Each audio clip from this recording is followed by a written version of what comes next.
कितना मेहनत से तैयारी है वही परीक्षा की। 7 साल 8 साल बाद एगो बहाली आवे, अरे एगो बहाली ढंग के फिर लिए बाद तुरंत पेपर लीक हो गए।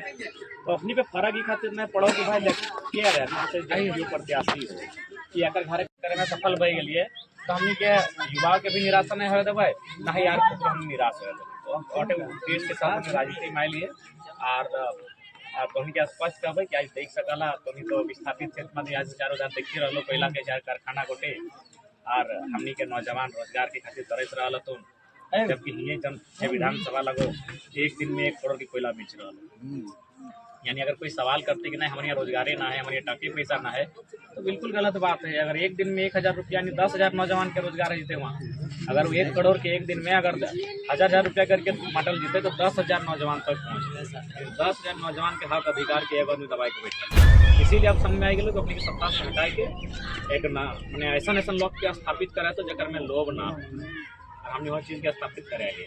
अगर मैं तो ऐसा बात ना है, अगर हम के सांसद बने रहते तो दियो पार्टी हम अभी तक ऑफर कर रहा थी 1 सीट लड़ जाएगी कंफर्म नहीं, जहाँ जहाँ टिकट नहीं बटाए। तो कुल मिला के इस राज्य के व्यवस्था के बदले खाते तो देख रहा आज कोना विषय रहे तक कुछ बोले नहीं पा रहा था। अरे कम से कम बोलता ले जैसे अभी कोई बीमार रहा है खाली हमने इतने बोलते ठीक भाई जिम्मे तक हौसला मिला तो नहीं खाली बोलबो करते ना कि हाँ देखिए पेपर लीक हुआ है, हम जांच की मांग करते हैं, हम छात्रों के साथ हैं, कुछ नहीं तो भोंगा बन के बैठा स्टेटमेंट दिखा दे। इसलिए जब एक तो प्रत्याशी बन के दिखला पूछिया कि भाई तोर स्टेटमेंट की हो। और दूसरा बात देख ले यूथ लगा तो थोड़ा यूथ के और राजनीतिक बारे सोचे तो IPL के ड्रीम 11 2 घंटा का मैंने विराम दहा कर कम से कम आज राजनीतिक बारे चाहिए तो नया छवि जिंदाबाद हमारा सांसद कैसा हो, जयराम महतो जैसा हो, युवा नेता जयराम महतो जी जिंदाबाद। आप ये बताइए हम लोग को कि अभी गिरिडीह खास करके बैरमो क्षेत्र में क्या समस्या है और आपका प्लान कैसे है कि आप उसको कैसे हल करेंगे? क्या समस्या हम बताएंगे क्या बताएंगे? नहीं आप दिए ना, हम बता रहे हैं समस्या। अभी हमारा 4 लेन नहीं बना, ठीक है, तो उसको आप कैसे हैंडल कीजिएगा? उसको बार एक्सीडेंट हो रहा है, जो जैना मोड़ से डुमरी के बीच 4 लेन नहीं बना है, ठीक है, बहुत सारा रेगुलर एक्सीडेंट हो रहा है, तो आप इसको कैसे कीजिएगा? क्योंकि आप सिंगल सांसद तो आप कुछ पास नहीं कर सकते, आप सरकार नहीं बना सकते, इसलिए आप कैसे इसको हैंडल कीजिएगा? आपका क्या प्लान है? हमारा प्लान है कि जो भी हमारी संसदीय फंड आता है सबसे पहले उसको हम लोग जेन्युइन चीज गांव में एक पंचायती के माध्यम से बैठेंगे, अपना हर एक विधानसभा एक टीम बनाएंगे और उनको बोलेंगे कि जो सबसे ज्यादा प्रभावित, देखिए समस्या हर घर में है, जैसे एक गांव में मान के चलिए अगर 10 गो परिवार के पास आवास है और नहीं है और 5 गो आया है तो हम पहले इस बात का सर्वे करेंगे कि 5 आवास किनको मिलना चाहिए।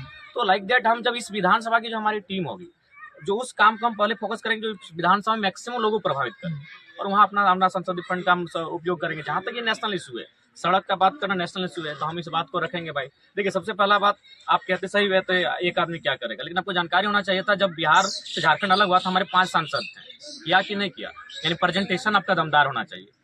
जब हमारा 1990 में CNT एक्ट को लागू किया गया था उस समय हमारे 5 सांसद थे, लागू हुआ कि नहीं हुआ, आपका प्रेजेंटेशन दमदार होना चाहिए और उस प्रेजेंटेशन की भावना क्या है, उस लोगों की जो पीड़ा है क्या वो किस प्रकार से आप प्रेजेंट कर पा रहे हैं।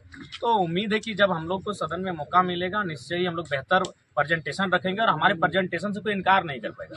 एक उदाहरण हम देते हैं, हम गए थे कुछ दिन पहले महाराष्ट्र, तो महाराष्ट्र में जब हमारा बातचीत होने लगा तो वहाँ एक मराठी ने कहा कि भाई आप जो स्पीच दिए हम लोग भी सुने, बड़ा पीड़ा हुआ, तो क्या आपके स्पीच में सच्चाई है या फिर आप वोट लेने के लिए इस प्रकार स्पीच दे रहे हैं? तो हम उसको एक ही को सवाल पूछे हैं कि झारखंड कितने झारखंडी को आप जानते हैं जो महाराष्ट्र में रहते हैं? तो उन्होंने कहा कि नहीं महाराष्ट्र में तो 4 लाख 5 लाख झारखंडी रहते हैं, लेकिन सतारा में हम 2000 लोगों को जानते हैं। बोले वो करते क्या है? बोला 2000 के 2000 मजदूर हैं, एक 10 बाय 10 के कमरे में रहते हैं, अपनी पत्नी के साथ रहते हैं, बच्चे भी रहते हैं। हम बोले हम 100 मराठी को जानते हैं, वो गोमिया के IL में GM के पद पे हैं, भुतिया जी। तो ये हमारे राज्य की तस्वीर है। तो जब हम प्रेजेंटेशन दिए अपनी बात को रखें तो उन लोग भी बोला नहीं बाबू आपकी लड़ाई सही है, हम लोग आपके साथ हैं। तो जिस दिन सदन में हमारी बात जाएगी निसंदेह रखा जाएगा। आज देखिए सदन में आज अभी तक तार्किक बात रखे कि भाई जब हम 27% कोयला देते हैं तो कोयला का हेडक्वार्टर कलकत्ता का रहेगा। देखो सवाल देने में क्या दिक्कत है? क्या ये मैंने अतार्किक सवाल है कि न्याय संगत नहीं है सवाल? कैसे सवाल आप बताइए? कलकत्ता से देश की राजधानी दिल्ली हो सकती है तो कोयला का हेडक्वार्टर कलकत्ता से धनबाद या बोकारो क्यों नहीं हो सकता है? नीति पर बैठ के बात मेरा एक ही मुद्दा है, आप यदि बन जाइएगा मेहनत करेंगे, बनाएंगे हम लोग BSL में जो विस्थापित का हक दिलवाई होगी, बस यही है। देखिए बीएसएल वाला तो हम लोग आंदोलन भी किए, काफी दिनों तक किए हैं। हाँ, ऐसा बात नहीं, प्रयास नहीं कर रहे हैं। पावरफुल और हो जाएगी तो मजा कुछ लेकिन हो बीएसएल जो है कि आपको देख रहे हैं कि उसका जो कद है थोड़ा बड़ा है। जो लोग बड़े कद वाले हैं थोड़ा सा उनसे लड़ने के लिए अपना खुद के कद को भी ताकत बड़ा चाहिए। करना होगा।